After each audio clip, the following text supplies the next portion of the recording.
Would, I fear, expose my character to history's rebuke and the censure of my own conscience.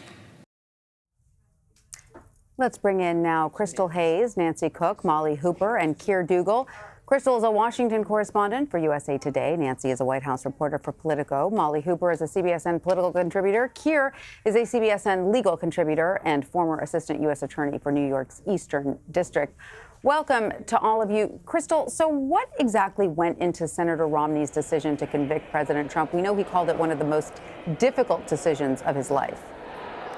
Well, Senator Romney, of course, as we all know, has a pretty complicated relationship with the president. But above all that, I mean, I talked with him several months ago in his office for about 30 minutes to an hour, and we talked about, you know, his role in the party. He's had a long historic career, of course, the 2012 nominee for president for the Republican Party. So he doesn't feel as though, you know, this decision is not above, it's not about the party. It's not about loyalty to the president. It's about what he hopes his children and his grandchildren will look back on and be proud of. He's been, from the get-go, very much an independent voice. And even, I mean, Senator John Thune, the Republican whip, was saying that, you know, that they weren't trying to lobby Mitt Romney because they knew he was already an independent voice. They knew that he could do this. All right, we are going to go now to the Senate floor where Senator Chuck Schumer is speaking. Let's listen in. Proving this quid pro quo and the corrupt motive behind it. The facts are not seriously in dispute. In fact, several Republican senators admitted they believe the president committed this offense with varying degrees of opprobrium: inappropriate, wrong, shameful. Almost all Republicans will argue, however, that this reprehensible conduct does not rise to the level of an impeachable offense. The founders could not have been clearer. William Davey, a delegate to the Constitutional Convention, deemed impeachment, quote, an essential security, lest the president, quote, spare no efforts or means whatever to get himself reelected. James Madison offered a specific list of impeachable offenses during the debate in Independence Hall. A president might lose his capacity or embezzle public funds. A despicable soul might succumb to bribes while in office. Madison then arrived at what he believed was the worst conduct a president could engage in. The president could betray his trust to foreign powers, which would be fatal to the republic. Madison's words. When I studied the Constitution and the Federalist Papers in high school, admittedly, I was skeptical of George Washington's warning that, quote, foreign influence is one of the most baneful foes of Republican government, unquote. It seemed so far-fetched. Who would dare? But the foresight and wisdom of the founders endures. Madison was right. Washington was right. There is no greater subversion of our democracy than for powers outside of our borders to determine elections within them. If Americans believe that they don't determine their senator, their governor, their president, but rather some foreign potentate does, that's the beginning of the end of democracy. For a foreign country to attempt such a thing on its own is contemptible. For an American president to deliberately solicit such a thing, to blackmail a foreign country into helping him win an election, is unforgivable. Now, does this rise to the level of impeachable offense? Of course it does. Of course it does. The term high crimes derives from English law. Crimes were committed between subjects of the monarchy. High crimes were committed against the crown itself. The framers did not design a monarchy. They designed a democracy, a nation where the people were king. High crimes are those committed against the entire people of the United States. The president sought to cheat the people out of a free and fair election. How could such an offense not be deemed a high crime, a crime against the people? As one constitutional scholar in the House Judiciary hearings testified, if this is not impeachable, nothing is. I agree. I judge that President Trump is guilty of the first article of impeachment. The second article of impeachment is equally straightforward. Once the president realized he got caught, he tried to cover it up. The president asserted blanket immunity. He categorically defied congressional subpoenas, ordered his aides not to testify, and withheld the production of relevant documents. Even President Nixon, author of the most infamous presidential cover-up in history, permitted his aides to testify in Congress in the Watergate investigation. The idea that the Trump administration was properly invoking the various rights and privileges of the presidency is nonsense.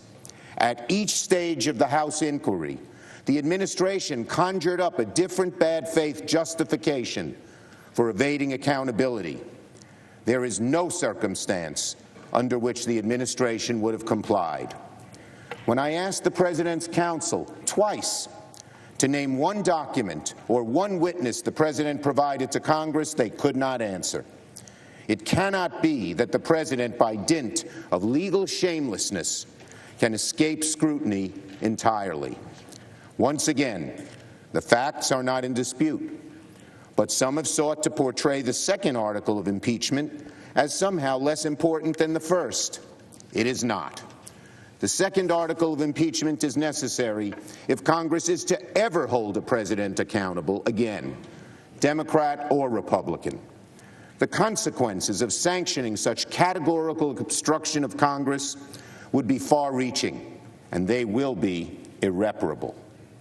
I judge that President Trump is guilty of the second article of impeachment. The Senate should convict President Trump, remove him from the presidency, and disqualify him from holding future office. The guilt of the president on these charges is so obvious that here again, several Republican senators admit that the House has proved its case. So instead of maintaining the president's innocence, the president's counsel ultimately told the Senate that even if the president did what he was accused of, it's not impeachable. This has taken the form of an escalating series of Dershowitzian arguments, including, quote, abuse of power is not an impeachable offense. Quote, the president can't be impeached for non-criminal conduct, but he also can't be indicted for criminal conduct. Quote, if a president believes his own re-election is essential to the nation, then a quid pro quo is not corrupt. These are the excuses of a child caught in a lie, each explanation more outlandish and desperate than the last. It would be laughable if not for the fact that the cumulative effect of these arguments would render not just this president, but all presidents immune from impeachment and therefore above the law. Now, several members of this chamber said that even if the president is guilty, and even if it's impeachable, the Senate still shouldn't convict the president because there's an election coming up. As if the framers forgot about elections when they wrote the impeachment clause. If the founders believed that even when a president is guilty of an impeachable offense that the next election should decide his fate, they never would have included an impeachment clause in the Constitution. That much is obvious. Alone, each of the defenses advanced by the President's counsel comes close to being preposterous. Together, they are as dangerous to the Republic as this president, a fig leaf so large as to excuse any presidential misconduct. Unable to defend the president, arguments were found to make him a king. Let future generations know that only a fraction of the Senate swallowed these fantasies. The rest of us condemn them to the ash heap of history and the derision of first-year law students everywhere. We are only the third Senate in history to sit as a court of impeachment for the president. The task we were given was not easy, but the framers gave the Senate this responsibility because they could not imagine any other body capable of it. They considered others, but they entrusted us to us, and the Senate failed. The Republican caucus trained its outrage not on the conduct of the president, but on the impeachment process in the House, deriding, falsely, an alleged lack of fairness and thoroughness. The conjured outrage was so blinding that the Republican majority ended up guilty of the very sins it falsely accused the House of committing. It conducted the least fair, least thorough, most rushed impeachment trial in the history of this country. A simple majority of senators denied the Senate's right to examine relevant evidence, to call witnesses, to review documents, and to properly try the impeachment of the president, making this the first impeachment trial in history that heard from no witnesses. A simple majority of senators, in deference to, and most likely in fear of, the president of their party, perpetrated a great miscarriage of justice in the trial of President Trump. As a result, the verdict of this kangaroo court will be meaningless. By refusing the facts, by refusing witnesses and documents, the Republican majority has placed a giant asterisk, the asterisk of a sham trial, next to the acquittal of President Trump, written in permanent ink. Acquittal in an unfair trial with this giant asterisk, the asterisk of a sham trial, is worth nothing at all to President Trump or to anybody else. No doubt, the president will boast he received total exoneration, but we know better. We know this wasn't a trial by any stretch of the definition, and the American people know it too. We've heard a lot about the framers over the past several weeks, about the impeachment clause they forged, the separation of powers they wrought, the conduct they most feared in our chief magistrate. But there is something the founders considered even more fundamental to our republic: truth. The founders had seen and studied societies governed by the iron fist of tyrants and the divine right of kings, but none by argument, rational thinking, facts, debate.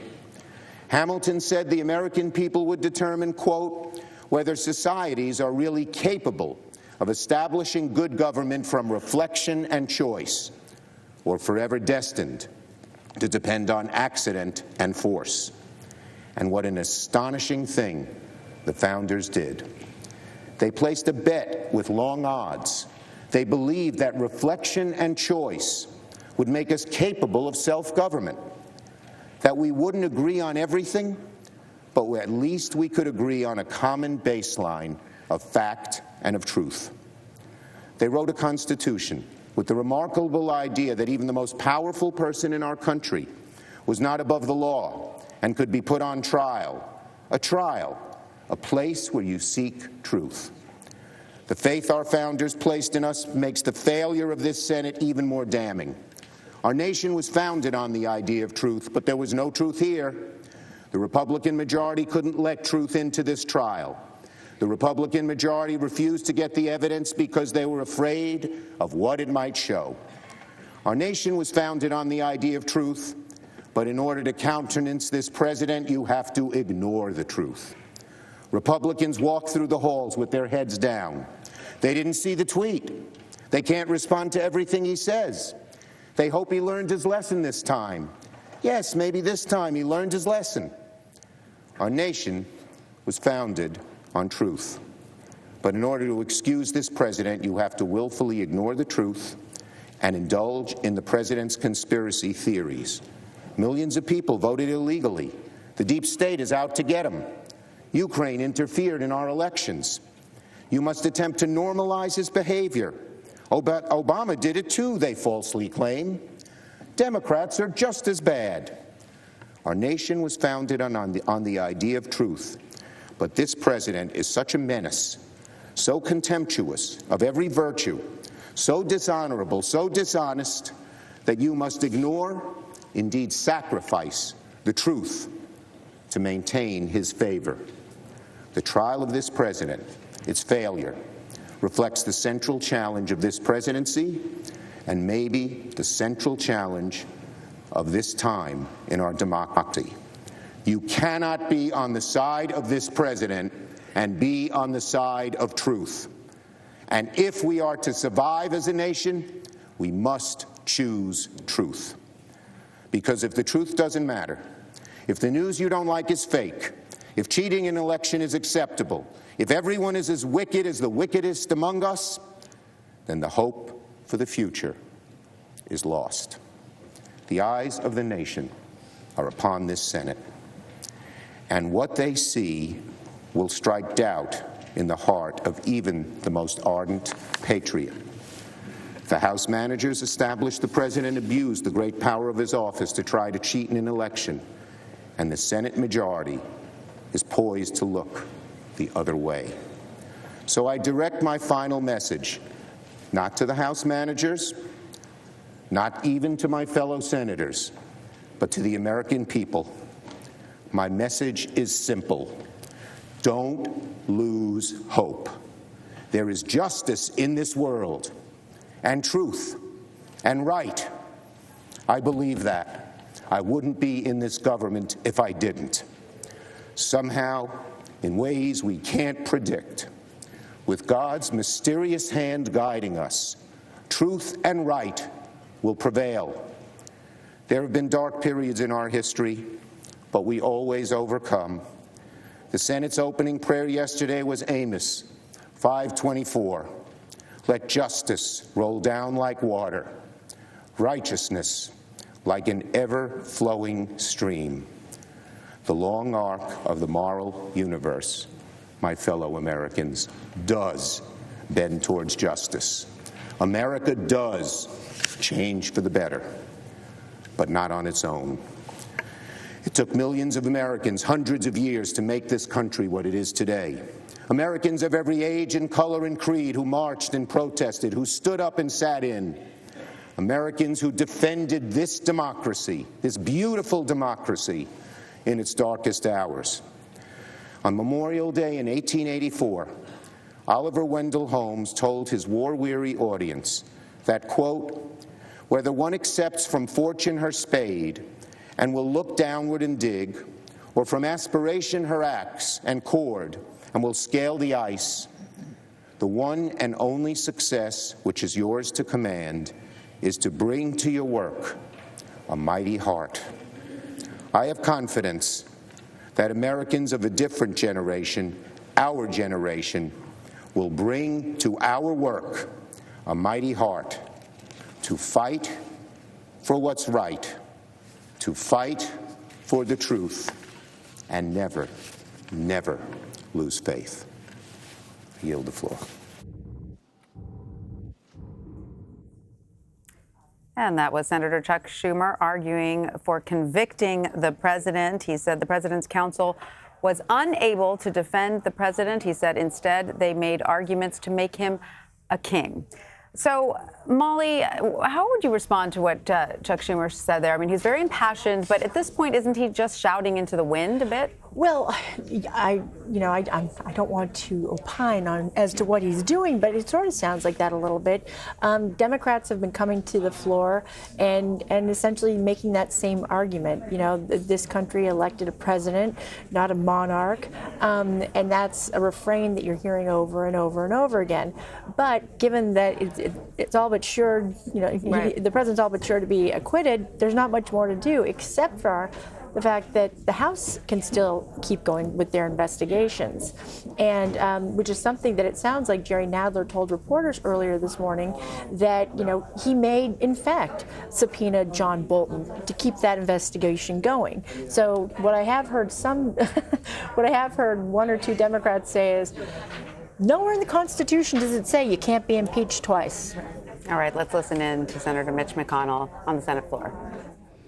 Of some stable institution in the government. Today, we will fulfill this founding purpose. We will reject this incoherent case that comes nowhere near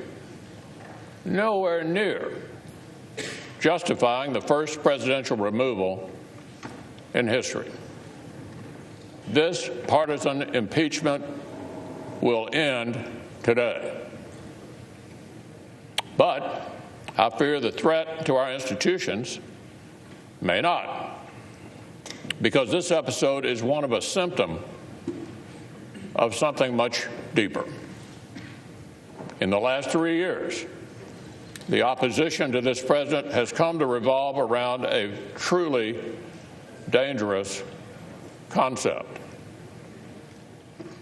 Leaders in the opposite party increasingly argue that if our institutions don't produce the outcomes they like, our institutions themselves must be broken. One side has decided that defeat simply means the whole system is broken, that we literally tear up the rules and write new ones. Normally, when a party loses an election, it accepts defeat. It reflects and retools. But not this time.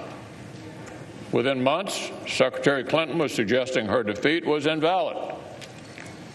She called our president illegitimate. Former president falsely claimed that President Trump didn't actually win. He lost the election, the former president said. And members of Congress have used similar rhetoric. A disinformation campaign, weakening confidence in our democracy. The very real issue of foreign election interference was abused to fuel conspiracy theories. For years, prominent voices said there had been a secret conspiracy between the president's campaign and a foreign government. But when the Mueller investigation and the Senate Intelligence Committee debunked that, the delegitimizing endeavor didn't stop. Didn't stop. Remember what Chairman Schiff said here on the floor. He suggested that if the American people re-elect President Trump in November, that election will be presumptively invalid as well. That's Chairman Schiff on this floor, saying if the American people re-elect President Trump this November, that election will be presumptively invalid as well. So they still don't accept the American voters' last decision. And now they're preparing to reject the voters' next decision if they don't like the outcome. Not only the last decision, but the next decision. Heads, we win. Tails, you cheated. And who can trust our democracy anyway, they say. This kind of talk creates more fear and division than our foreign adversaries could achieve in their wildest dreams. As Dr. Hill testified, our adversaries seek to divide us against each other, degrade our institutions, and destroy the faith of the American people in our democracy. And as she noted, if Americans become consumed by partisan rancor, we can easily do that work for them. The architects of this impeachment claimed they were defending norms and traditions. In reality, it was an assault on both. First, the House attacked its own precedents on fairness and due process, and by rushing to use the impeachment power as a political weapon of first resort. Then their articles attacked the office of the presidency. Then they attacked the Senate and called us treacherous. Then the far left tried to impugn the Chief Justice for remaining neutral during the trial.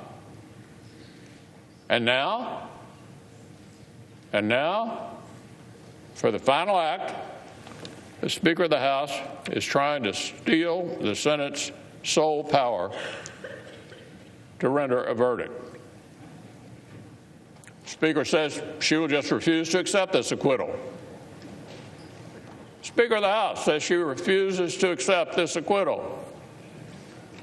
whatever that means. Perhaps she will tear up the verdict like she tore up the State of the Union address. So I would ask my distinguished colleagues across the aisle, is this really where you want to go? The president isn't the president. An acquittal isn't an acquittal. Attack institutions until they get their way. Even my colleagues who may not agree with this president must see the insanity of this logic. It's like saying you're so worried about a bull in a china shop that you want to bulldoze the china shop to chase it out. And here's the most troubling part. The most troubling part. There is no sign this attack on our institutions will end here. In recent months, Democratic presidential candidates and Senate leaders have toyed with killing a filibuster so the Senate could approve radical changes with less deliberation and less persuasion. Several of our colleagues sent an extraordinary brief to the Supreme Court threatening political retribution if the justices did not decide a case the way they wanted. We've seen proposals to turn the FEC, the regulator of elections and political speech, into a partisan body for the first time ever. All these things, Mr. President, all these things, a toxic temptation to stop debating policy within our great American governing traditions and instead declare a war on the traditions themselves. A war on the traditions themselves. So, colleagues, whatever policy differences we may have, we should all agree this is precisely the kind of recklessness the Senate was created to stop. The response to losing one election cannot be to attack the office of the presidency. The response to losing several elections cannot be to threaten the Electoral College. The response to losing a court case cannot be to threaten the judiciary. The response to losing a vote cannot be to threaten the Senate. We simply cannot let factional fever break our institutions. It must work the other way, as Madison and Hamilton intended. The institutions must break the fever rather than the other way around. The framers built the Senate to keep temporary rage from doing permanent damage to our republic. The framers built the Senate to keep temporary rage from doing permanent damage to our republic. That, Mr. President, is what we will do when we end this precedent-breaking impeachment. I hope we will look back on this vote and say this was the day the fever began to break. I hope we will not say this was just the beginning. I ask unanimous consent the Senate stand in recess subject to the call of the chair. Without objection, the Senate stands in recess subject to the call of the chair.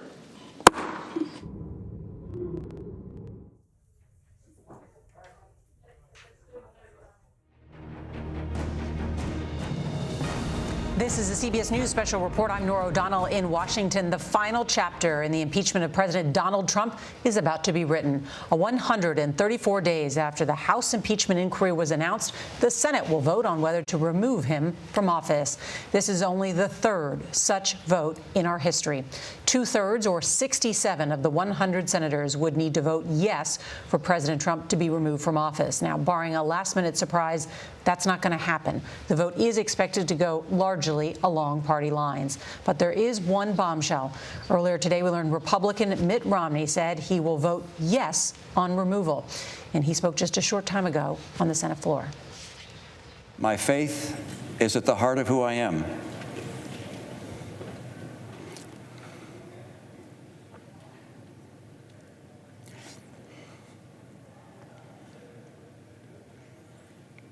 I take an oath before God as enormously consequential.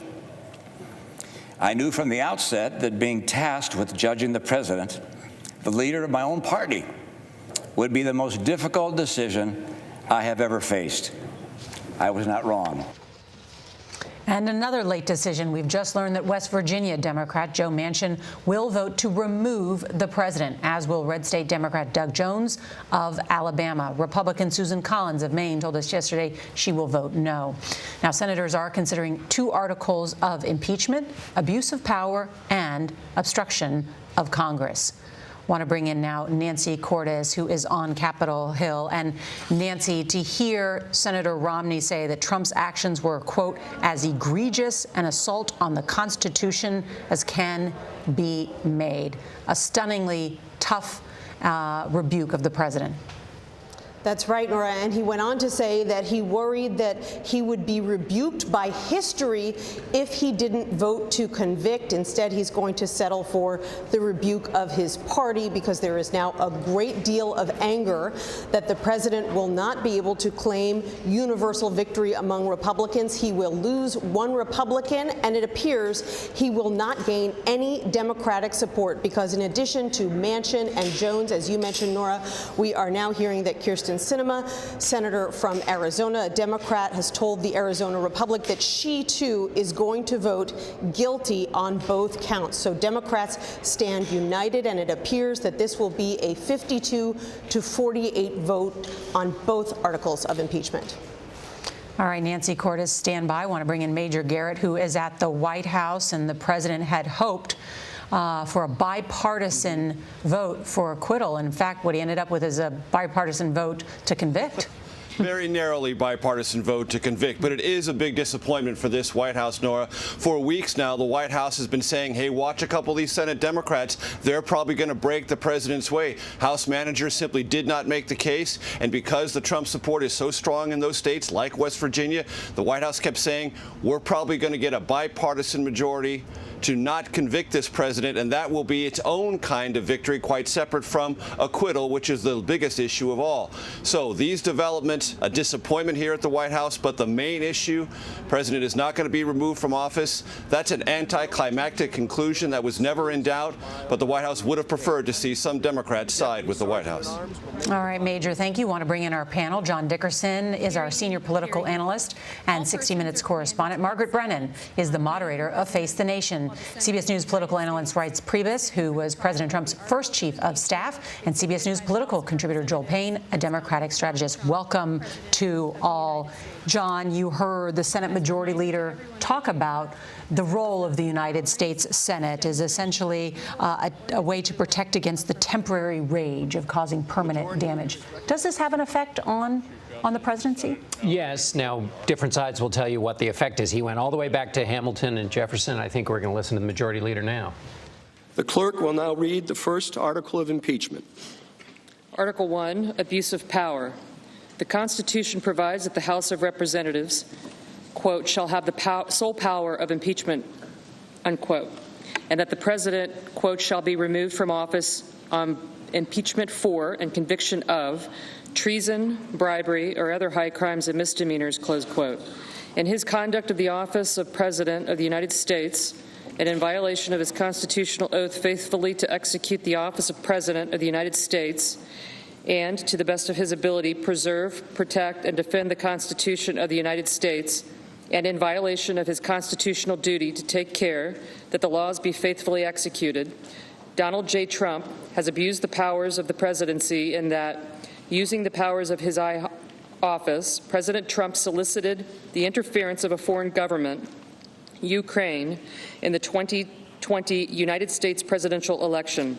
He did so through a scheme or course of conduct that included soliciting the government of Ukraine to publicly announce investigations that would benefit his re-election, harm the election prospects of a political opponent, and influence the 2020 United States presidential election to his advantage. President Trump also sought to pressure the government of Ukraine to take these steps by conditioning official United States government acts of significant value to Ukraine on its public announcement of the investigations. President Trump engaged in this scheme or course of conduct for corrupt purposes in pursuit of personal political benefit. In doing so, President Trump used the powers of the presidency in a manner that compromised the national security of the United States and undermined the integrity of the United States democratic process. He thus ignored and injured the interests of the nation. President Trump engaged in this scheme or course of conduct through the following means. 1. President Trump, acting both directly and through his agents within and outside the United States government, corruptly solicited the government of Ukraine to publicly announce investigations into A, political opponent, former Vice President Joseph R. Biden Jr., and B, a discredited theory promoted by Russia alleging that Ukraine, rather than Russia, interfered in the 2016 United States presidential election. 2, with the same corrupt motives, President Trump, acting both directly and through his agents within the outside of the United States government, conditioned 2 official acts on the public announcements that he had requested. A, the release of $391 million of United States taxpayer funds that Congress had appropriated on a bipartisan basis for the purpose of providing vital military and security assistance to Ukraine to oppose Russian aggression, and which President Trump had ordered suspended. And B, a head of state meeting at the White House, which the President of Ukraine sought to demonstrate continued United States support for the government of Ukraine in the face of Russian aggression.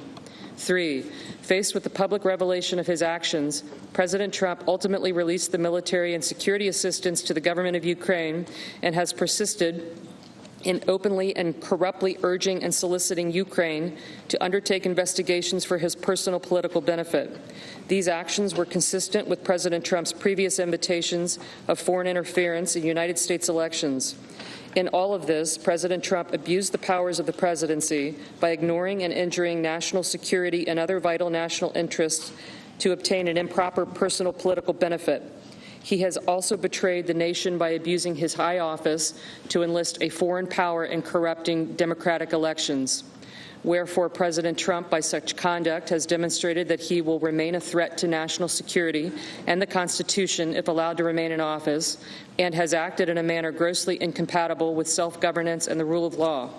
President Trump thus warrants impeachment and trial, removal from office, and disqualification to hold and enjoy any office of honor, trust, or profit under the United States. Each senator, when his or her name is called, will stand in his or her place and vote guilty or not guilty as required by Rule 23 of the Senate Rules on Impeachment. Article 1, Section 3, Clause 6 of the Constitution regarding the vote required for conviction on impeachment provides that no person shall be convicted without the concurrence of 2/3 of the members present. The question is on the first article of impeachment. Senators, how say you? Is the respondent, Donald John Trump, guilty or not guilty? A roll call vote is required. The clerk will call the roll. Mr. Alexander. Not guilty. Mr. Alexander, not guilty. Ms. Baldwin. Guilty. Ms. Baldwin, guilty. Mr. Barrasso. Not guilty. Mr. Barrasso, not guilty. Mr. Bennett. Guilty. Mr. Bennett, guilty. Mrs. Blackburn. Not guilty. Mrs. Blackburn, not guilty. Mr. Blumenthal. Guilty. Mr. Blumenthal, guilty. Mr. Blunt. Not guilty. Mr. Blunt, not guilty. Mr. Booker. Guilty. Mr. Booker, guilty. Mr. Bozeman. Not guilty. Mr. Bozeman, not guilty. Mr. Braun. Not guilty. Mr. Braun, not guilty. Mr. Brown. Guilty. Mr. Brown, guilty. Mr. Burr. Not guilty. Mr. Burr, not guilty. Ms. Cantwell. Ms. Cantwell, guilty. Mrs. Capito. Mrs. Capito, not guilty. Mr. Cardin. Mr. Cardin, guilty. Mr. Carper. Mr. Carper, guilty. Mr. Casey.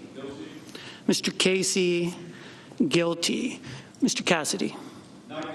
Mr. Cassidy, not guilty. Ms. Collins.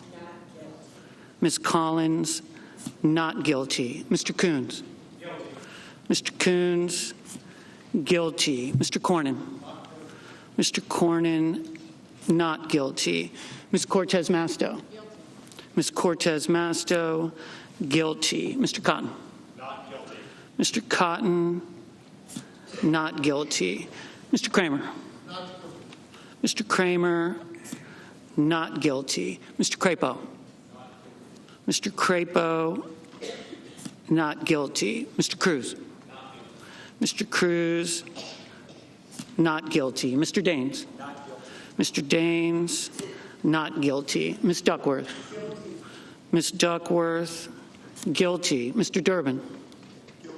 Mr. Durbin, guilty. Mr. Enzi.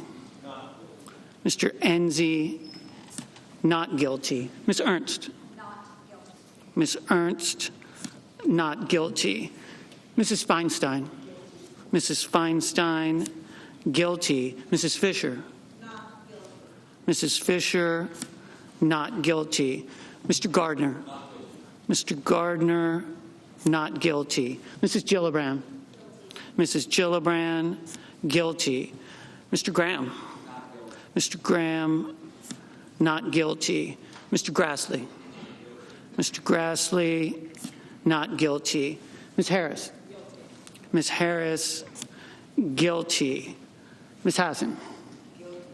Ms. Hassan, guilty. Mr. Hawley.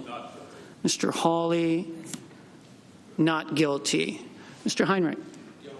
Mr. Heinrich, guilty. Ms. Hirono. Ms. Hirono, guilty. Mr. Hoven. Mr. Hoven, not guilty. Mrs. Hyde-Smith. Not guilty. Mrs. Hyde-Smith, not guilty. Mr. Inhofe. Mr. Inhofe, not guilty. Mr. Johnson. Not guilty. Mr. Johnson, not guilty. Mr. Jones. Guilty. Mr. Jones, guilty. Mr. Kane. Guilty. Mr. Kane, guilty. Mr. Kennedy. Not guilty. Mr. Kennedy, not guilty. Mr. King. Guilty. Mr. King, guilty. Ms. Klobuchar. Ms. Klobuchar, guilty. Mr. Langford. Mr. Langford, not guilty. Mr. Leahy. Mr. Leahy, guilty. Mr. Lee. Not guilty. Mr. Lee, not guilty. Mrs. Loeffler. Mrs. Loeffler, not guilty. Mr. Manchin. Guilty. Mr. Manchin, guilty. Mr. Markey. Guilty. Mr. Markey, guilty. Mr. McConnell. Not guilty. Mr. McConnell, not guilty. Ms. McSally.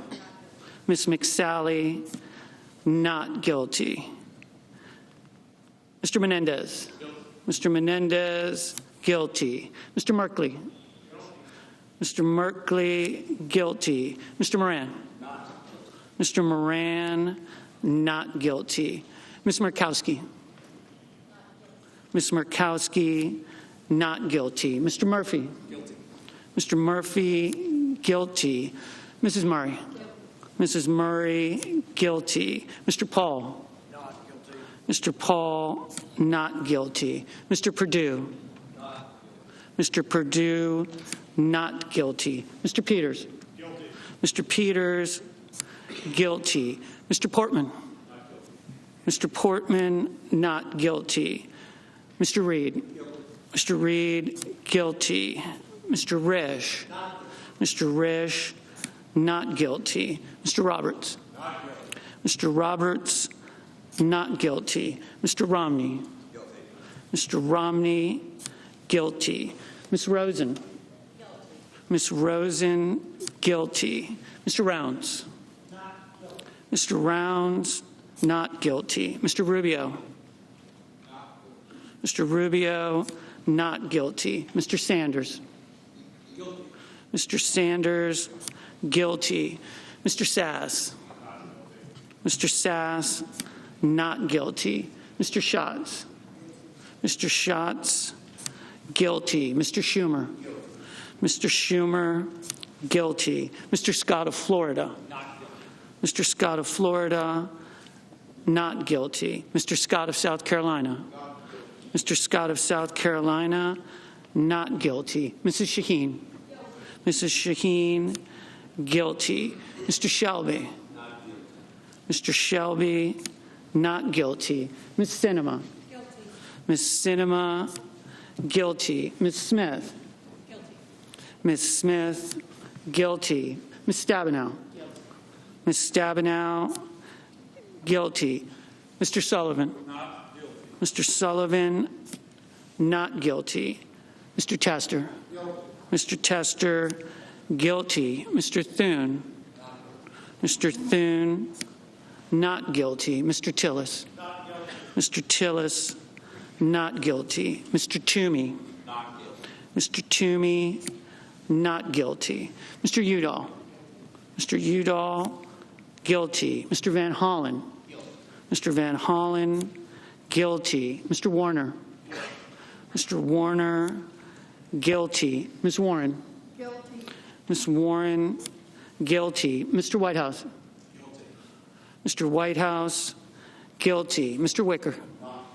Mr. Wicker, not guilty. Mr. Wyden?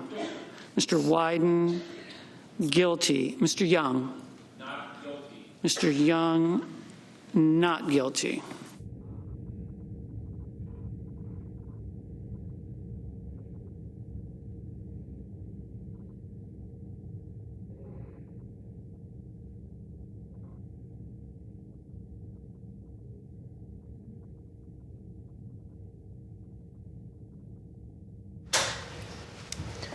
Article 1, 52 senators have voted not guilty, 48 guilty, which is the entire Democratic group of senators, along with one Republican senator, Mitt Romney. There is now going to be a second vote on Article 2, which is obstruction of Congress. Reince Priebus, the president's former chief of staff, is with us, and even though the president will be acquitted today and will remain in office, hearing them say guilty, it's still a stunning moment in our history. Well, look, I think the Democrats started something they knew they couldn't finish. And there was never going to be a time when 20 Republicans were going to convict a president of something that we've talked a lot about, the articles that they didn't meet the threshold, and they were going to go for it. Senators have pronounced him not guilty as charged. 2/3 of the senators present not having pronounced him guilty, the Senate adjudges that the respondent, Donald John Trump, President of the United States, is not guilty as charged in the first article of impeachment. The clerk will read the second article of impeachment.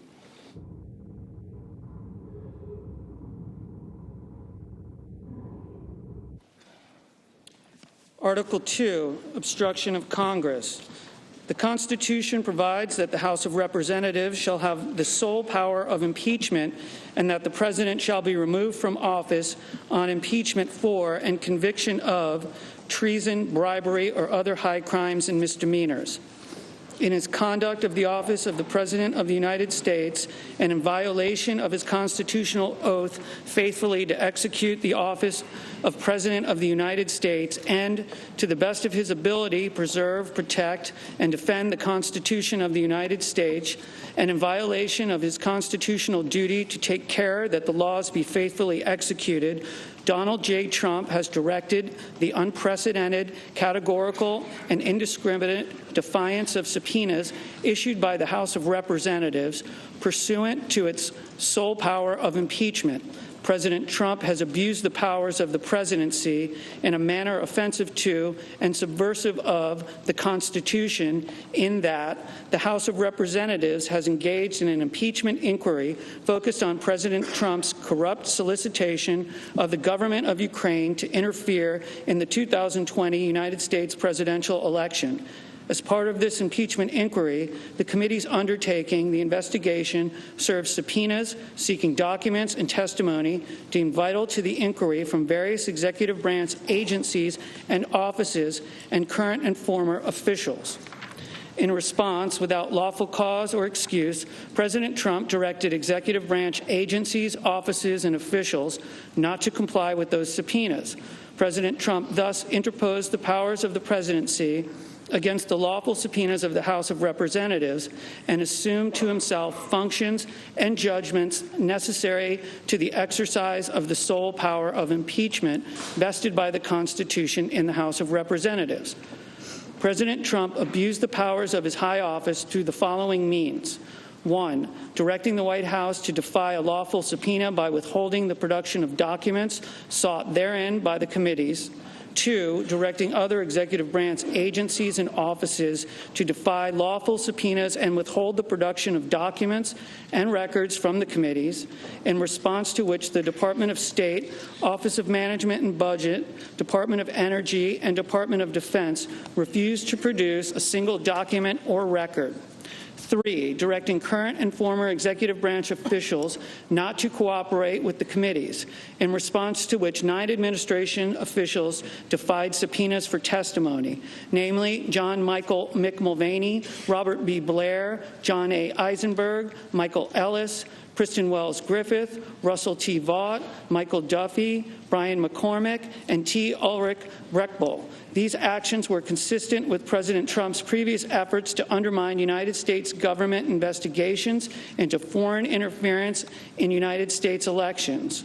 Through these actions, President Trump sought to arrogate to himself the right to determine the propriety, scope, and nature of an impeachment inquiry into his own conduct, as well as the unilateral prerogative to deny any and all information to the House of Representatives in the exercise of its sole power of impeachment.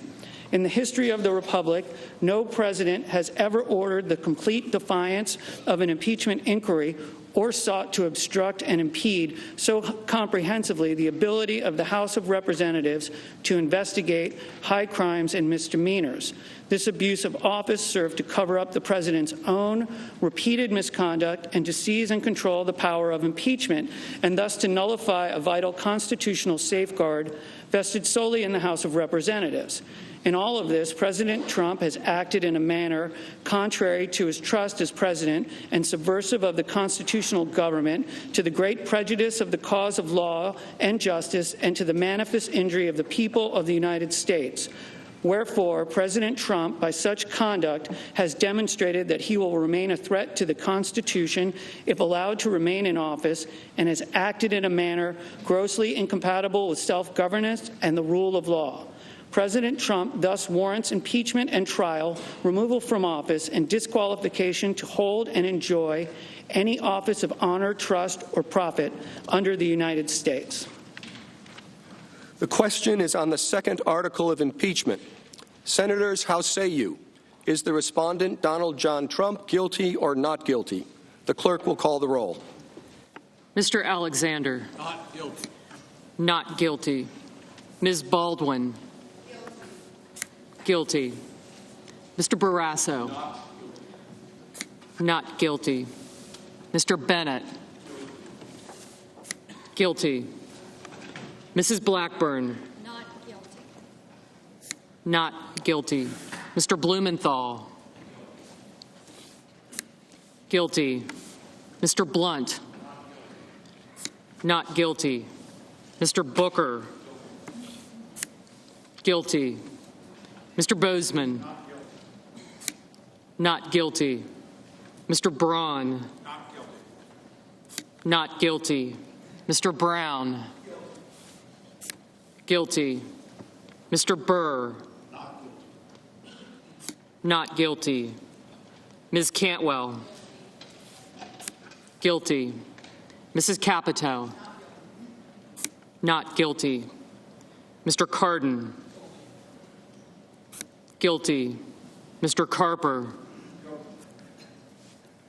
Guilty. Mr. Casey.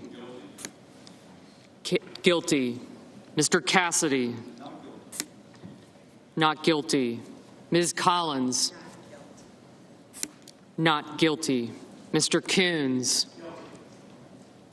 Guilty. Mr. Cornyn. Not guilty. Ms. Cortez Masto. Guilty. Mr. Cotton. Not guilty. Mr. Kramer.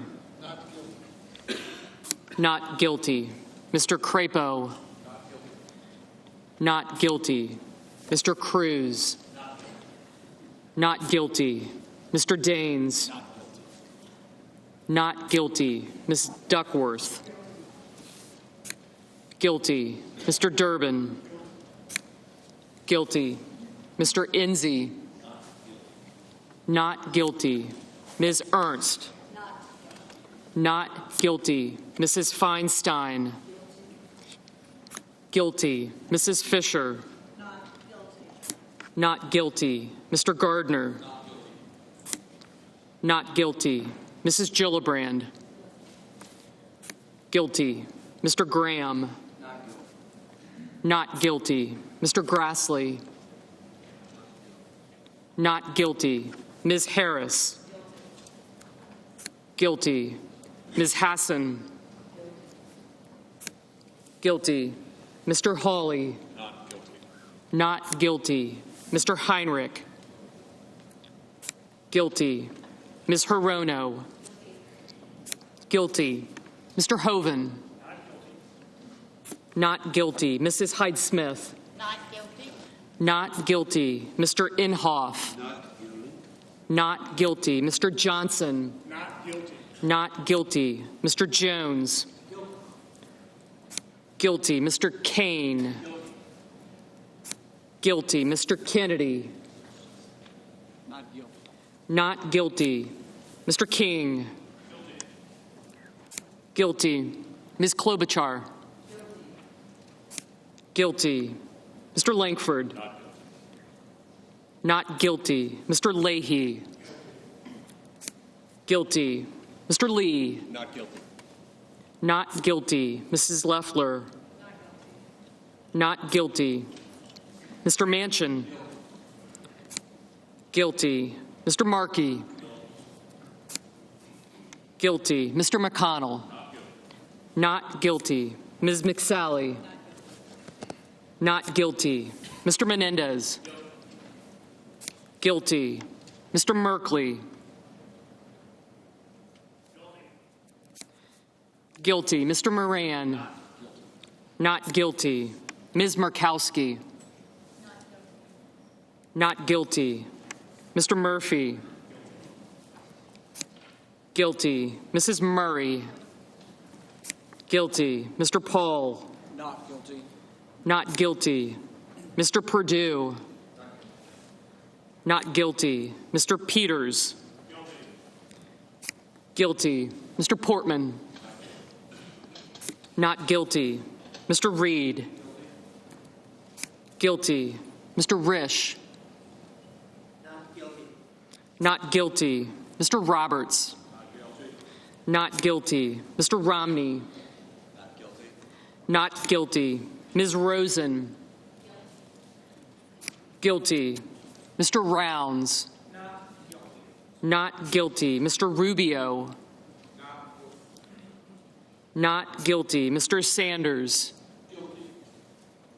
Guilty. Mr. Sass. Not guilty. Mr. Schatz. Guilty. Mr. Schumer. Guilty. Mr. Scott of Florida. Not guilty. Not guilty. Mr. Scott of South Carolina. Not guilty. Mrs. Shaheen. Guilty. Mr. Shelby. Not guilty. Ms. Sinema. Guilty. Ms. Smith. Guilty. Ms. Stabenow. Guilty. Mr. Sullivan. Not guilty. Mr. Tester? Guilty. Mr. Thune? Not guilty. Mr. Tillis? Not guilty. Mr. Toomey? Not guilty. Mr. Udall? Guilty. Mr. Van Hollen? Guilty. Mr. Warner? Guilty. Ms. Warren? Guilty. Mr. Whitehouse? Guilty. Mr. Wicker? Not guilty. Mr. Wyden? Guilty. Mr. Young? Not guilty.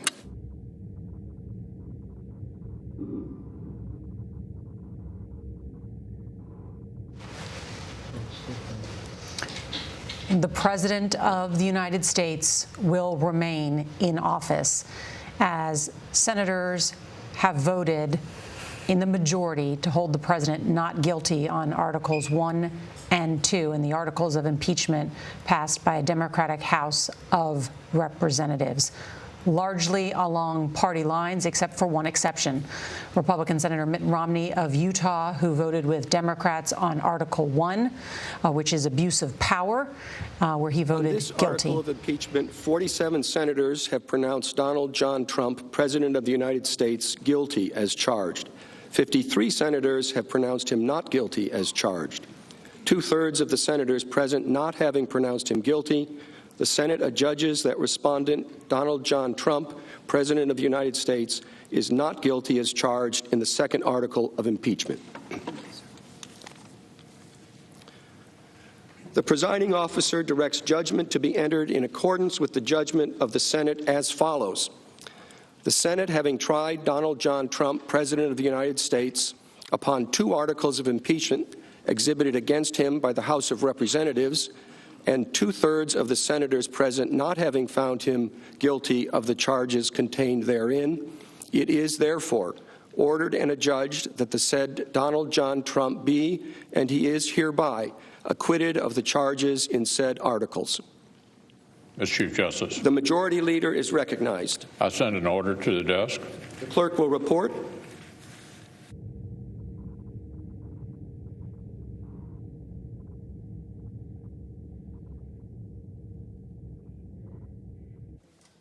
Ordered that the Secretary be directed to communicate to the Secretary of State as provided by Rule 23 of the Rules of Procedure and Practice in the Senate when sitting on impeachment trials, and also to the House of Representatives the judgment of the Senate in the case of Donald John Trump, and transmit a certified copy of the judgment to each. Without objection, the order will be entered. Mr. Chief Justice. The Majority Leader is recognized.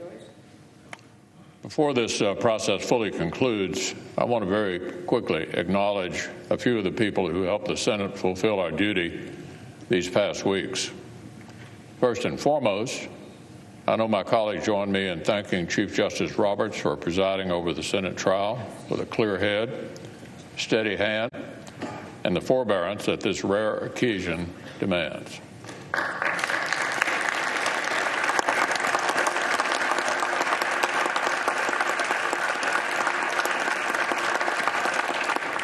We know full well that his presence as our presiding officer came in addition to, not instead of, his day job across the street. So the Senate thanks the Chief Justice and his staff who helped him perform this unique role. Like his predecessor, Chief Justice Rehnquist, the Senate will be awarding Chief Justice Roberts the Golden Gavel to commemorate his time presiding over this body. We typically award this to new senators after about 100 hours in the chair, but I think we can agree the Chief Justice has put in his due and then some. The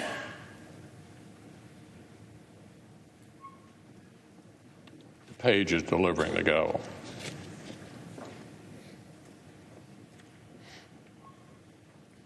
Thank you very much. Of course, there are countless Senate professionals whose efforts were essential.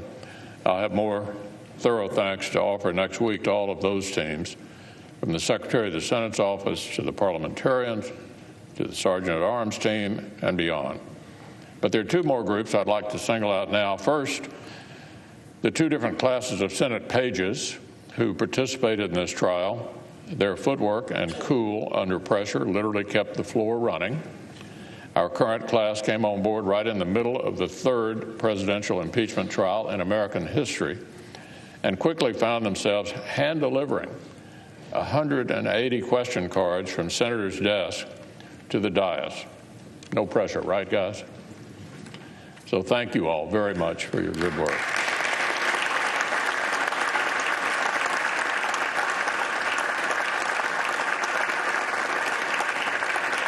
And second, the fine men and women of the Capitol Police, we know that the safety of our democracy literally rests in their hands every single day. But the heightened measures surrounding the trial meant even more hours and even more work and even more vigilance. Thank you all very much for your service to this body and to the country.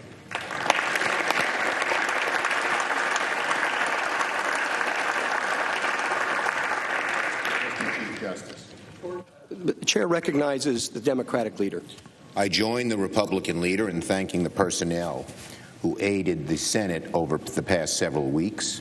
Capitol Police do an outstanding job day in, day out to protect the members of this chamber, their staffs, the press, and everyone who works in and visits this Capitol.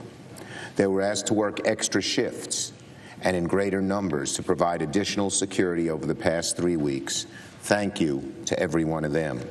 I, too, would like to thank those wonderful pages. I so much enjoyed you with your serious faces walking down right here and giving the Chief Justice our questions. As the leader noted, the new class of pages started midway in this impeachment trial. When you take a new job, you're usually given a few days to take stock of things, get up to speed. This class was given no such leeway, but they stepped right in, didn't miss a beat, ferrying hundreds of questions from U.S. senators to the Chief Justice on national television is not how most of us spend our first week at work, but they did it with aplomb. I'd also like to extend my personal thank you to David Houck, the Director of the Office of Accessibility Services, Tyler Pumphrey, the Supervisor, and Grace Ridgway, the wonderful Director of Capitol Facilities. Everyone Grace's team worked so hard to make sure we were ready for impeachment. Gary Richardson, known affectionately to us as Tiny, the chief chamber attendant. Jim Hoover and the cabinet shop, who built new cabinets to deprive us of the use of our electronics and flip phones during the trial. Brenda Bird and her team did a spectacular job of keeping the Capitol clean, and Lyden Webb and his team who moved the furniture and then moved it again and again and again. Grace, we appreciate all your hard work. Please convey our sincerest thanks to your staff. Thank you all, the whole staff, for your diligent work through many long days and late nights during this very trying time in our nation's history. Mr. Chief Justice. The chair also wishes to make a very brief statement. I would like to begin by thanking the Majority Leader and the Democratic Leader for their support as I attempted to carry out ill-defined responsibilities in an unfamiliar setting. They ensured that I had the wise counsel of the Senate itself through its secretary and her legislative staff.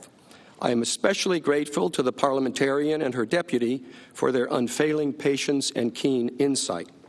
I am likewise grateful to the Sergeant-at-Arms and his staff for the assistance and many courtesies that they extended during my period of required residency. And thank you all for making my presence here as comfortable as possible. As I depart the chamber, I do so with an invitation to visit the court. By long tradition and in memory of the 135 years we sat in this building, we keep the front row of the gallery in our courtroom open for members of Congress who might want to drop by to see an argument or to escape one. I also depart with sincere good wishes as we carry out our common commitment to the Constitution through the distinct roles assigned to us by that charter. You have been generous hosts, and I look forward to seeing you again under happier circumstances. The chair recognizes the Majority Leader. I move that the Senate, sitting as a court of impeachment on the articles against Donald John Trump, adjourn, sine die. Without objection, the motion is agreed to. The Senate, sitting as a court of impeachment, stands adjourned, sine die.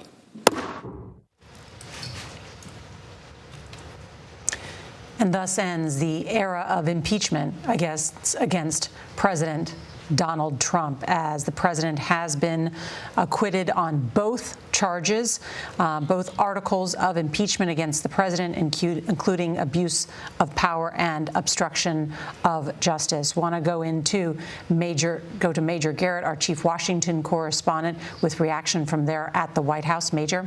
Not from the White House yet, Nora, but from the Trump-Pence campaign 2020. This statement delivered by the campaign chairman, Brad Parscale. President Trump, I quote directly from the statement, has been totally vindicated, and now it's time to get back to the business of the American people.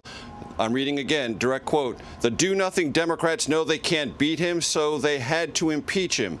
This terrible ordeal was always a campaign tactic to invalidate the 2016 votes of 63 million Americans and was a transparent effort to interfere with the 2020 election. It goes on to say President Trump's fundraising only grew more robust during this impeachment process.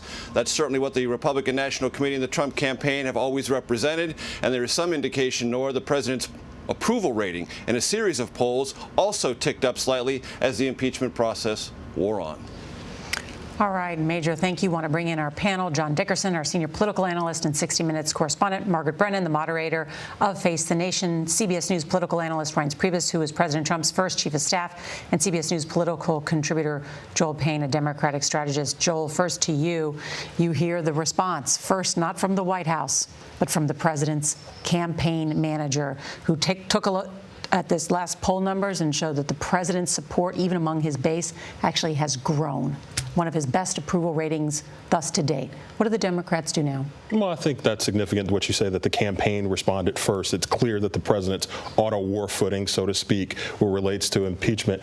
I think the most significant thing out of today is Mitt Romney stepping out against the Republican Party, not just against this president, but providing cover to people like Joe Manchin, like Kyrsten Sinema, who are considering probably crossing over and maybe voting to vote not guilty against this president. That cover takes them off the hook in the short term, and long term allows Democrats to make the argument that this was a bipartisan guilty vote, which is something that's very significant that I think coming into this day, I'm not sure how many prognosticators thought that was something that was possible. And Reince, let me ask you about that. The president will have on his record that he was impeached for history. He will also have that he was acquitted by the Senate. And yet there were strong statements from a number of Republicans, not just Mitt Romney, who said, yes, the president did commit a high crime and misdemeanor. He asked a foreign government to investigate his political rival. You had Susan Collins tell us that the president was wrong, that it was improper. You heard from Rob Portman. You've heard from a number of Republican senators. Do you think President Trump learned anything, or there's a lesson he took from this? Well, I mean, I think that the reality is that senators have to look at these exercises in the whole. And when every single Democrat voted for, except for 3, the articles of impeachment, no Republicans, this whole impeachment fiasco started in a completely partisan fashion, and it pretty much ended in a partisan fashion. When something this big in this country starts off in a completely partisan way, the American people shut it down. And these senators are accountable to those same American people. So Republicans get in their corner, Democrats get in their corner. And the reality is the rest of the country is hardly paying attention to this. So is there a lesson? I don't think so. I think that the fact of the matter is this is a political exercise. Last night was another political exercise at the State of the Union, different topic. But it's clearly seen that the politics in this country is already in their corners. 2020 has started. And I think in a month or two, no one is going to be talking about this. You saw David Axelrod said the other day, he was in a Democrat focus group, and it was only Democrats, and they were talking about what matters in 2020. It wasn't until the 84th minute that the topic of impeachment even came up in a politically charged discussion among Democrats. You know, Nora, you brought up what does this mean for the presidency, and what Reince is saying is a version of what Mitch McConnell said, which is you shouldn't have a partisan process, and the system worked. It stopped the partisanship from an abuse of power, which is what McConnell was arguing. But there's also another way to look at this, which is there's been a lot of discussion about following the right process. The president's lawyer said the House didn't follow the right process, and that was bad. Well, the president didn't follow the right process either. He didn't follow it on Ukraine policy, and he didn't follow it with respect to investigating a U.S. citizen. That's not the Democrats saying that. That's all the people you named who said it was wrong, inappropriate. There's maybe 2/3 vote for saying he did something wrong. So what happens in the American system when a president does something wrong, shameful, inappropriate? How do you deal with that? And that is an open question now after this process. If it's not impeachment, what is the venue for handling a president who Republicans have said did something wrong, shameful, and inappropriate? The ballot box. The ballot box. Could be. Right. And the ballot. Now it is the ballot box. Right. But the question is, at the center of the American experience, or at the Constitution, is balance of power. Do you only balance the power every 4 years? That's not the way the system was designed. What's the intermediate question? And Nora, I mean, Mitt Romney's words were very strong. He didn't just say abuse of power as written there. He said this is a flagrant assault on our electoral rights, our national security interests, and our fundamental values. And that fundamental values question is something we don't talk a lot about right now. But when you think back to covering the Clinton impeachment, you heard a lot of, particularly from Republicans, frustration about the integrity of the office being sullied here. And this time around, you heard from at least 5 Republicans, well, they thought the president did do it. They just heard the calculation, it wasn't worth removing him from office. And you think back to, if we do look, if the true test is the next election, that question, you've brought it up a few times, is sort of what's the new benchmark for acceptable behavior for a president, whoever that president is after this next election. To add to what Romney said, in fact, too, as well as corrupting an election to keep oneself in office is perhaps the most abusive and destructive violation of the oath of office that I can imagine in his words. Well, the benchmark is in the Constitution. Bribery, treason, or other high crimes and misdemeanors. And where they're listed is in Title 18 of the U.S. Code, which lists all the different crimes under the criminal procedure of the federal government. And abuse of power and obstruction of Congress isn't in there. I mean, this whole thing was flawed from the beginning. They didn't articulate a crime in the articles of impeachment. And to the point that you're discussing, many senators rested on the position that even if everything the Democrats said is true, you don't remove someone from the ballot in 2020. Take us inside the White House. What's the president likely doing right now? I think that he's probably very frustrated with Senator Romney. I do think that getting all the Republicans on board would have been a nice plus to all of this this fiasco. But I think they're getting ready to move on, and I think that they feel good about last night. I think they feel great about the campaign, and they're happy it's over. Very, very frustrated is a good descriptor for it. I would also add too, you're left to wonder if the president would have accepted some measure of rebuke, whether it's a censure or just to acknowledge publicly, like Bill Clinton did, I did something wrong. I'm somewhat learning on the job. I'm not saying this is a Democrat. I'd believe it, but you wonder if Romney would feel less pressure to maybe vote to convict. You wonder if the Lamar Alexanders of the world and the Lisa Murkowskis of the world, if they would feel less pressure to go out of their way to rebuke the president. That's something that this White House has to consider as well. John Dickerson and I used to cover the White House together, know each other for a long time. I can remember a very famous question that John Dickerson asked the president, George W. Bush, about, can you name a mistake that you made? Am I getting that right? Yeah. And he was reluctant. He could not think of a mistake he made. It's very hard for presidents to admit wrongdoing or even a mistake that they've made, especially Trump, too. Yeah, and although he was trying in good faith effort to come up with an answer, I think the existing president has often said that he doesn't look back on mistakes that way. We don't want to leave people with the misimpression that you have to commit a crime for it to be impeachable. We know that the vast majority of legal scholars say that that's the case. The National Review does, and so on. But moving on to Mitt Romney, I follow Jonathan Turley's analysis. I think Jonathan Turley also says it doesn't have to be a crime. Yeah, Dershowitz is the only one who is sort of out there on an island. Right, and even that might not be the case with him anymore. But on Mitt Romney, Everybody who knows Mitt Romney in the Republican Party knows he's a man of conscience and faith. And they may disagree with the product of his discernment, may think it was the wrong thing to do,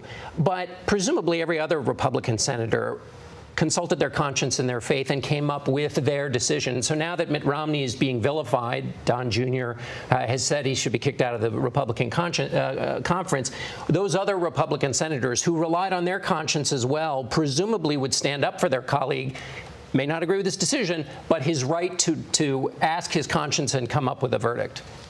We'll see if it happens. Meaning you're raising the question about whether you'll hear from other Republicans saying that's Romney's choice. Right. He may be wrong. I disagree with it, but it is his right as a senator to consult his conscience and his God and come up with what he thinks is the decision, and that doing so is at the core of our jobs and not something for which you should be run out of the Republican conference just because you did it in a way we didn't like it. Can we talk about them? Because I think no matter what side you fall on, there is a bit of people are tired of impeachment, in part because they're more interested in the pocketbook issues at home.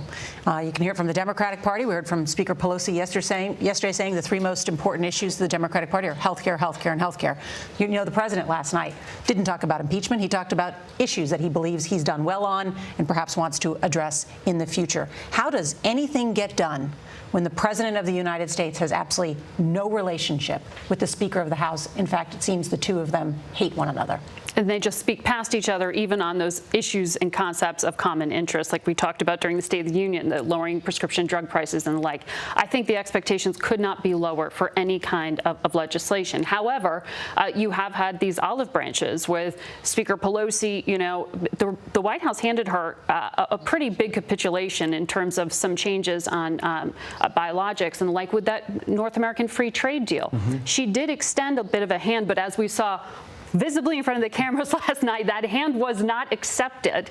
And as it ended with her tearing up that State of the Union, I think that really sums up it's lowered expectations for the next 9 months as we go into this election season. Nancy, as someone who partisanship. Nancy Cordes is on Capitol Hill, and someone who covers the Capitol so well and follows Speaker Pelosi is at every single one of her press conferences.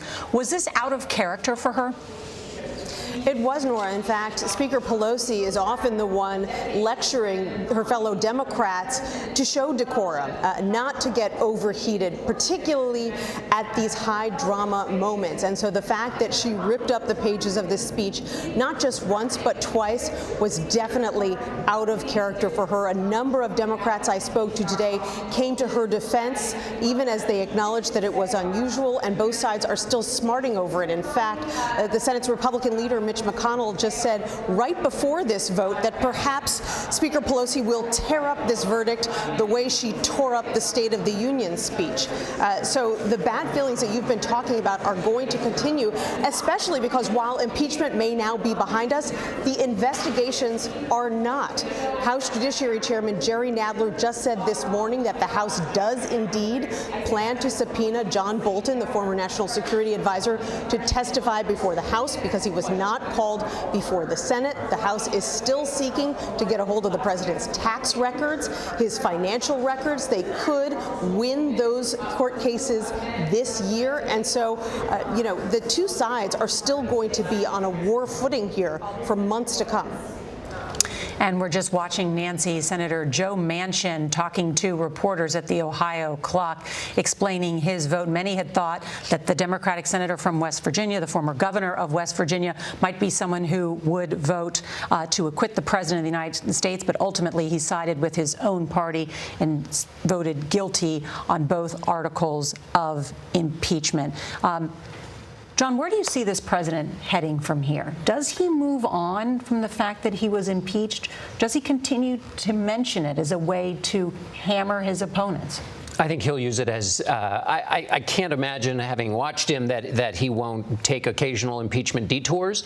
I think if he keeps it in the box of, they spent all this, wasted all this time, I've achieved all these results, it's a nice second beat for him to his base to talk about, think of what more we could have gotten done if they weren't on top of me. I think where he, and Chairman Priebus can weigh in on this, where it might be a problem politically for the president is if he lets his his lack of self-restraint get away with him, and he starts taking on Nancy Pelosi and doing other things that will be politically damaging for him with important constituency groups he's trying to win back, that's where it'll be a challenge for him. We call him Chairman Priebus because before he was Chief of Staff, he was Chairman of the Republican National Committee. The president's speech last night, many people called it the first big speech of campaign 2020, including the chance from the chamber of 4 more years for the President of the United States. What did you make of the construction of that speech?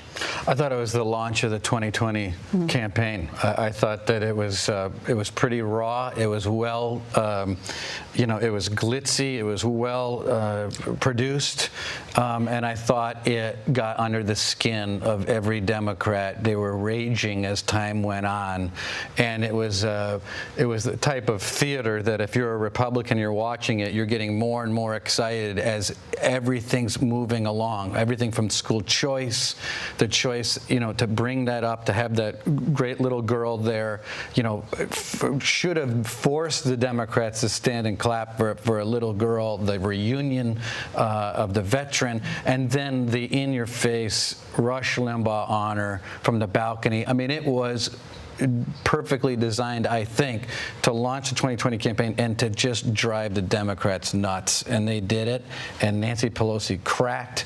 And what the Democrats have to understand is President Trump has the privilege of being judged through the lens of Trump. Not the lens of what we all wish, something or somebody would be, but the lens of Trump. And he gets to do things that other people don't get to do, and it just is what it is. And Joel, we will fact check some of the remarks that the president made and some of the things that he laid out. But what about the point that Reince makes there, that it was driving Democrats nuts? It sure looked like it, looking at their faces. Yeah, in my brief time, I won't try to fact check everything in that speech. It was very well produced, and I'll be candid. It was the best I've heard this president deliver his own message. A buddy of mine, Doug High, who's a former spokesperson for the Republicans in the Senate, said on Twitter, if he gives this speech every day for the next 9 months, he'll win. And I wrote back, yeah, and he won't. And that's exactly how I feel. Donald Trump does not have the political discipline or the maturity to deliver that message every day. And Reince, you can speak to that better than anybody. Wait a minute. I will say this.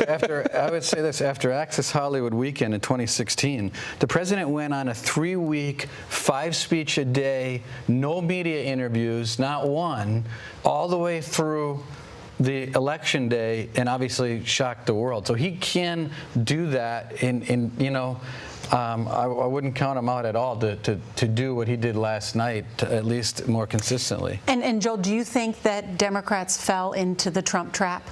I think the speaker acted out of character. That was off-brand for her. That was not. She has countered Donald Trump so well because she's kept her cool, and she's advised her caucus not to lose their cool. And so that was certainly off-brand for her. I would deign mention that anyone crack Nancy Pelosi. I don't think anybody who's watched her wrestle with Donald Trump over the last 3 years would say she's cracked. She didn't do well. Madam Speaker, thank you to everyone. Once again, President Donald Trump has been acquitted by the Senate on both articles of impeachment. Our coverage will continue on our 24-hour streaming network, CBSN. You can watch it at cbsnews.com or on our CBS News app.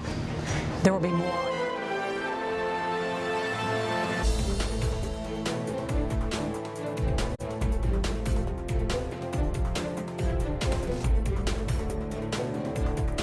It is therefore ordered and adjudged that the said Donald John Trump be, and he is hereby, acquitted of the charges in said articles. Ahead on Red and Blue, President Trump acquitted, but one Republican did vote to remove him from office. Mr. Romney. Mr. Romney, guilty. Ms. Rosen. And 2020 Democrats move on in New Hampshire as we keep learning results out of Iowa. One candidate is calling them a gut punch.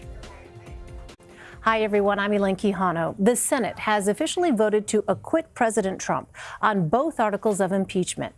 On both counts, senators failed to come close to the 67 votes needed to remove a president.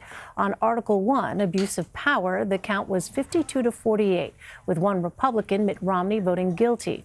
On Article 2, obstruction of Congress, it was down party lines, 53-47.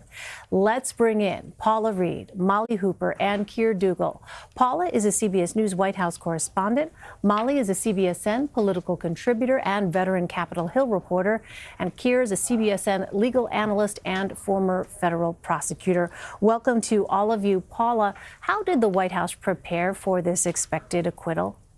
Well, Elaine, from the early days of the impeachment process, the president's lawyers have been telling me, look, we know how this ends. It's basic math. And throughout this process, there has been a quiet confidence in the president's advisors and his attorneys that the president would ultimately be acquitted, though I will say that quiet confidence was briefly interrupted during the disclosures from Ambassador Bolton's book. There was nothing quiet or confident about the president's legal team last Monday.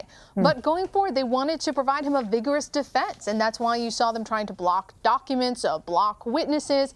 And when this got to the Senate, his advisors told me that they believed their mission was to give the senators confidence in the vote to acquit. Now, what does that mean? That means give them some substance, give them something serious, not theatrics, not fire and brimstone. Give them some serious constitutional arguments that they can argue back when they vote to acquit. And that's largely what we saw during the president's defense. I mean, there were some arguments that are controversial, but for the most part, they were not necessarily appealing to that audience of one in the White House. They were focusing on these broader constitutional concerns. And look, impeachment is not something anyone wants on their record, and that is likely why we will not hear from the president in person today, but we can certainly expect some tweets. I'm sure of that. Molly, let me ask you, are Democrats in Congress satisfied with how this entire impeachment process played out? I don't think they're satisfied, but it also wasn't unexpected, which is the key here. I mean, they knew that they had to move quickly given the timeline. And, especially since one of the charges, of course, was that the president was they wanted to do this in the name of national security because they wanted to prevent the president from interfering with the next election. But really, the math was just not in their favor. That said, it doesn't mean that they're not going to continue looking into aspects of the Trump administration, like his tax records and financial matters, and there's court cases ongoing that should be decided in the early summer. But again, it's something that they can continue to do because the Democrats are in control of the House. Do Democrats feel like they could or maybe should have done anything differently?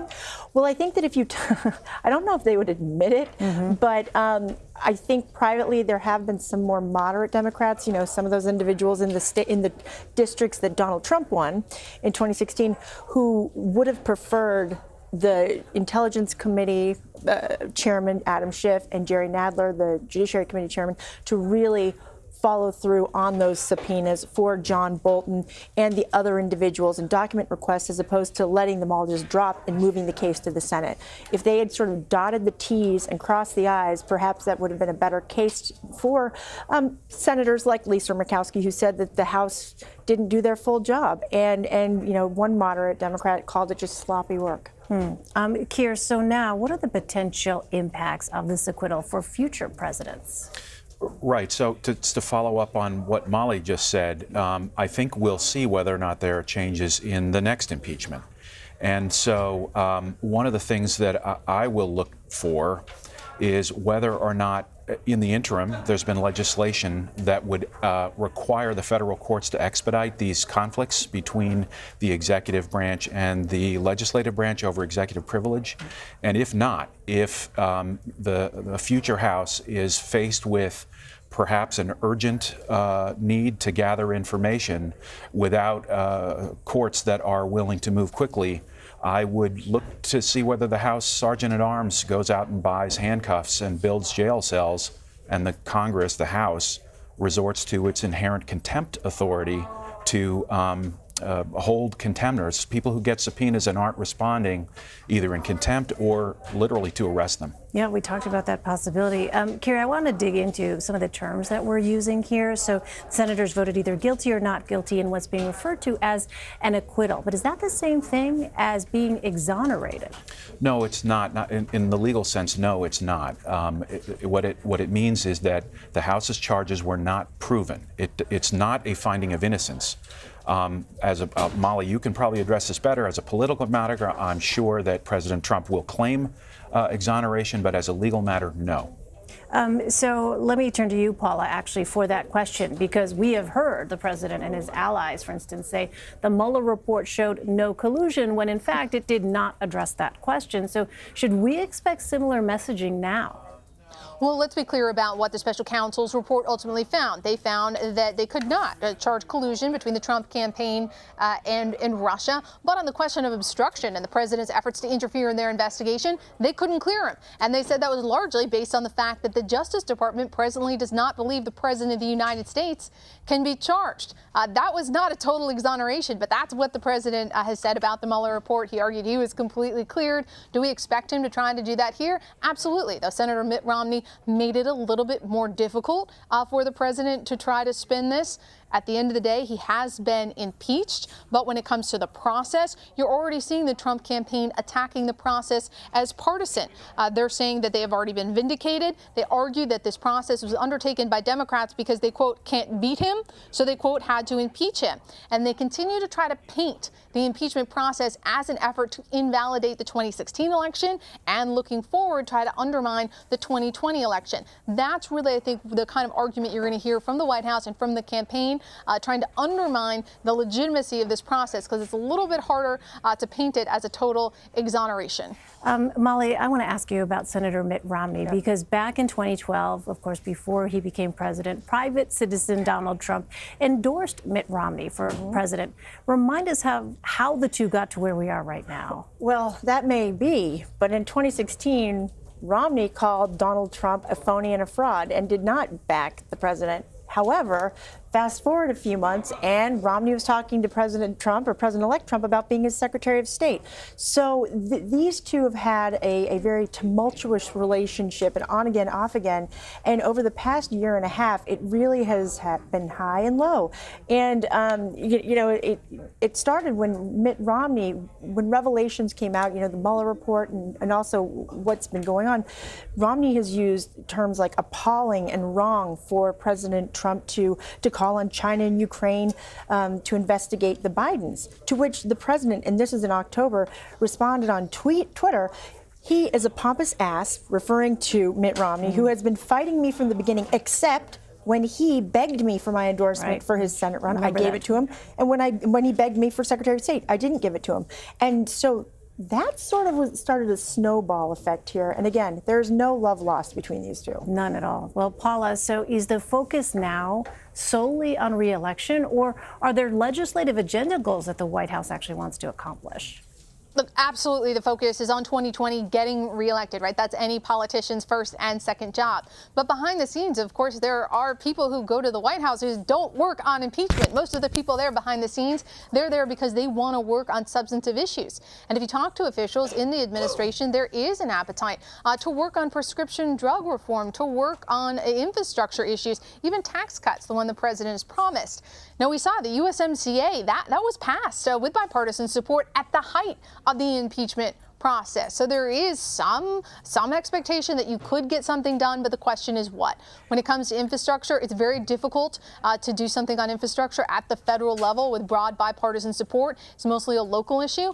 On prescription drugs, that's an issue where they think maybe they could make some progress, but you see what happened with the USMCA. There was bipartisan support, but then when they had the party at the White House didn't even invite Democratic leaders. We saw what happened last night. It doesn't appear that there is a lot of reason to hope that there will be successful bipartisan legislative efforts, though behind the scenes, folks continue to work on those. Now, tax cuts, that's another question. There was not an expectation at the White House that they would be able to get bipartisan support for any kind of tax cut. The president, this administration, they believe they could potentially do something with capital gains just through executive action, but they don't want to appear classist. Again, that number one goal, get reelected in November. Then I think they're going to come around to a lot of these other priorities again. I mean, Molly, Paula mentions what happened last night where Nancy Pelosi ripped up the text of the president's State of the Union address. It's hard to imagine that they would actually be able to work together on anything. Well, not only did they get USMCA done, they were able to get a government funding bill through, which, remember, caused a lot of problems last year.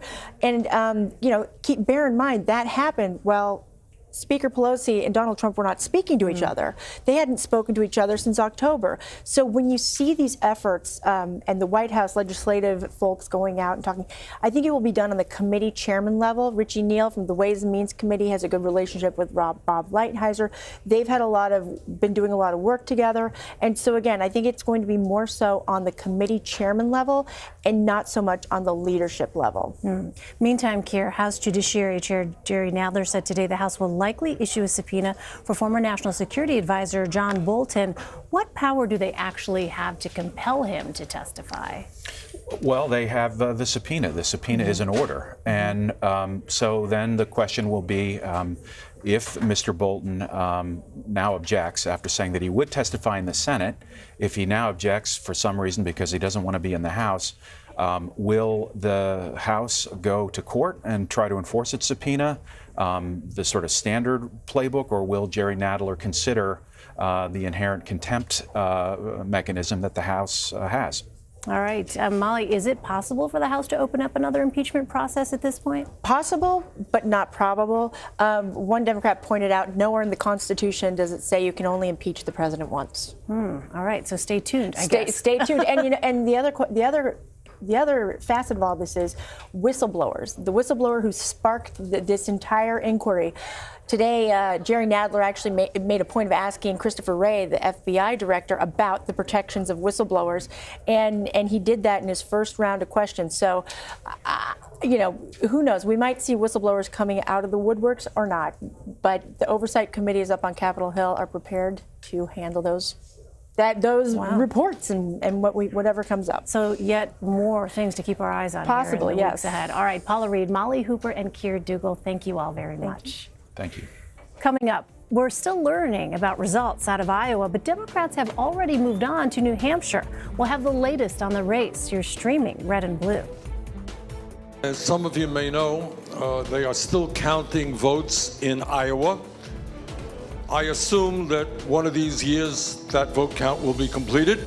This is too big, too important, too existential to be another partisan political tug of war. Usually I can stay forever to do selfies. Today, I'm headed to Washington to vote for the impeachment of Donald Trump. I'm going to fight for it here in New Hampshire and in Nevada and then in South Carolina and beyond, because I know there are an awful lot of folks out there who are right off this campaign. But I tell you what, they've been trying to do that from the moment I entered the race. This is our moment, and this is the moment for you, because we need help to get this done.